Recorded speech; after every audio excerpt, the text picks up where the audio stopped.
یہ بات کسی سے ڈھکی چھپی نہیں کہ جب مولانا سمیع الحق کو قتل کیا گیا، پاکستان کے سیکورٹی ذمہ داران سے بہت اعلیٰ درجے کے ذمہ داران سے پوچھا گیا کہ یہ قاتل کہاں ہیں، تو انہوں نے بتایا کہ وہ اس وقت افغانستان پہنچ چکے ہیں۔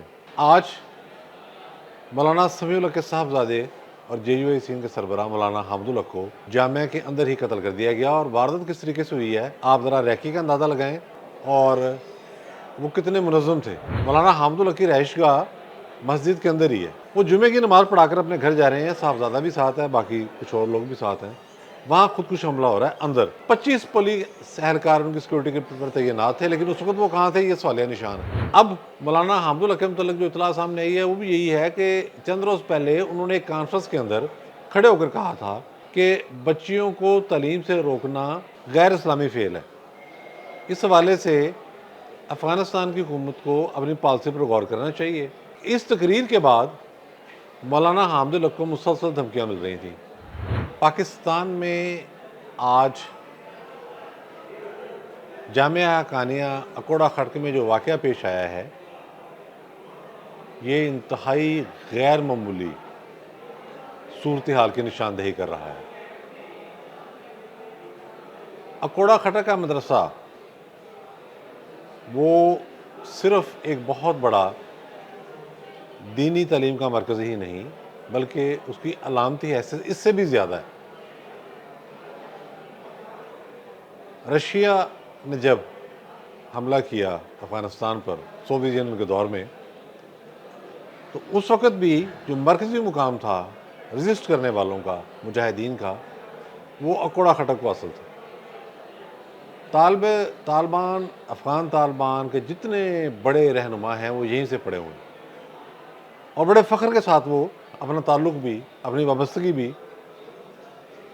دارالعلوم اکوڑا خٹک کے ساتھ بیان کرتے ہیں۔ یہ بات کسی سے ڈھکی چھپی نہیں کہ جب مولانا سمیع الحق کو قتل کیا گیا تو پاکستان کے سیکورٹی ذمہ داران سے بہت اعلیٰ درجے کے ذمہ داران سے پوچھا گیا کہ یہ قاتل کہاں ہیں، تو انہوں نے بتایا کہ وہ اس وقت افغانستان پہنچ چکے ہیں۔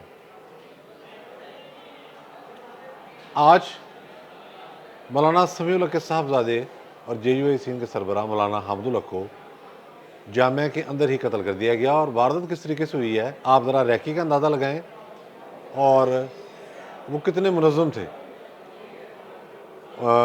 مولانا حامد الحق کی رہائش گاہ مسجد کے اندر ہی ہے، یعنی کہ اس احاطے کے اندر دارالعلوم جامعہ حقانیہ، وہ جمعے کی نماز پڑھا کر اپنے گھر جا رہے ہیں، صاحبزادہ بھی ساتھ ہے، باقی کچھ اور لوگ بھی ساتھ ہیں، وہاں خودکش حملہ ہو رہا ہے اندر۔ 25 پولیس اہلکار ان کی سیکورٹی کے پر تعینات تھے، لیکن اس وقت وہ کہاں تھے، یہ سوالیہ نشان ہے۔ حملہ آور کا وہاں پہنچ جانا سوالیہ نشان ہے، حملہ آور کا اپنا ٹارگٹ پورا کر لینا سوالیہ نشان ہے۔ پہلے تو یہ ہمیں ماننا ہوگا کہ جب کلیئرٹی سے ہمیں علم تھا کہ یہ واقعہ ہو سکتا ہے، تو پھر یہ کیسے ہوا؟ سیکورٹی لیب سے یہ۔ دوسری بات یہ ہے کہ وجوہات کیا ہیں؟ وجوہات ہمارے علم میں تو یہی آ رہی ہیں کہ آپ تھوڑا سا غور کریں، چند روز پہلے افغانستان کے اندر حقانی نیٹ ورک کے جو سربراہ ہیں جلال الدین حقانی مرحوم، ان کے بھائی خلیل الرحمان حقانی، جن کی بہت زیادہ ویلیو تھی پورے افغانستان میں اور وہ ماڈریٹ سمجھے جاتے تھے، انہیں بھی کابل میں خودکش حملے میں قتل کیا گیا۔ بڑے حیران کن بات تھی۔ اس کے بعد ہمارے پاس ایسی اطلاعات آئیں کہ جو وزیر داخلہ ہیں سراج حقانی صاحب، جلال الدین حقانی کے بیٹے، ان کے بھی کندھاری گروپ سے، ملا ہبت اللہ سے کوئی اختلافات سامنے آنے شروع ہو گئے، ایسا ذکر آیا۔ پھر ہم نے ایک اور ڈیولپمنٹ دیکھی، یہ بچیوں کی تعلیم کے حوالے سے بھی بڑے کلیئر تھے کہ بچیوں کو تعلیم حاصل کرنے کا موقع دینا چاہیے، کہ افغان حکومت کے ایک وزیر عباس ستکزئی، انہوں نے ایک پروگرام کے اندر کھل کے کہہ دیا کہ یہ جو بچیوں کی تعلیم پر انہوں نے پابندی لگائی ہے، یہ زیادتی ہے، یہ اس کا کوئی فائدہ نہیں ہے، نقصان دہ ہے۔ اس کے بعد ان کو ملک سے فرار ہونا پڑا، وہ ابھی تک باہر ہیں ملک سے۔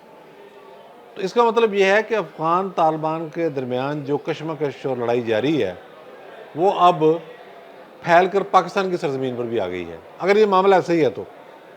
لیکن اس میں جو ٹارگٹ کیا گیا وہ بہت بڑا ٹارگٹ ہے۔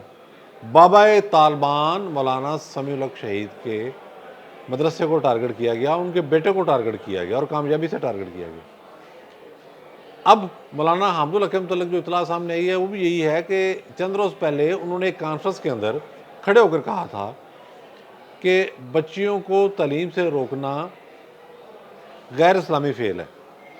اس حوالے سے افغانستان کی حکومت کو اپنی پالیسی پر غور کرنا چاہیے، اور یہ بتایا گیا ہے ہمیں، یہ اعلیٰ ذرائع سے بتایا گیا ہے، یہ نہیں ہے کہ انہوں نے خود بتا دیا ہے۔ اس تقریر کے بعد مولانا حامد الحق کو مسلسل دھمکیاں مل رہی تھیں۔ اب سوال پھر وہی ہے، جب دھمکیاں مل رہی تھیں تو اس کے نتیجے میں سیکورٹی ارینجمنٹ کیا تھے؟ یہ خودکش حملہ کہاں ہوا ہے؟ میں پھر دہراتا ہوں، بابا طالبان مولانا سمیع الحق کے مدرسے میں۔ اب آگے کیا ہوگا؟ صورتحال الارمنگ ہے۔ اب آپ یہ سمجھیں کہ یہ کوئی ایک واقعہ ہو گیا، انفرادی ختم ہو جائے گا، مطلب اللہ تعالیٰ پاکستان کو اپنے حفظ و امان میں رکھے۔ رمضان آ چکا ہے، رمضان کی آمد ہے، اور موسٹ پرابلی اگر آج چاند نظر آیا تو کل، اور کل چاند نظر آیا تو پرسوں روزہ ہوگا یقیناً۔ ہمیں پاکستان کے اندر سیکورٹی ارینجمنٹ بہت زیادہ بڑھانے ہیں۔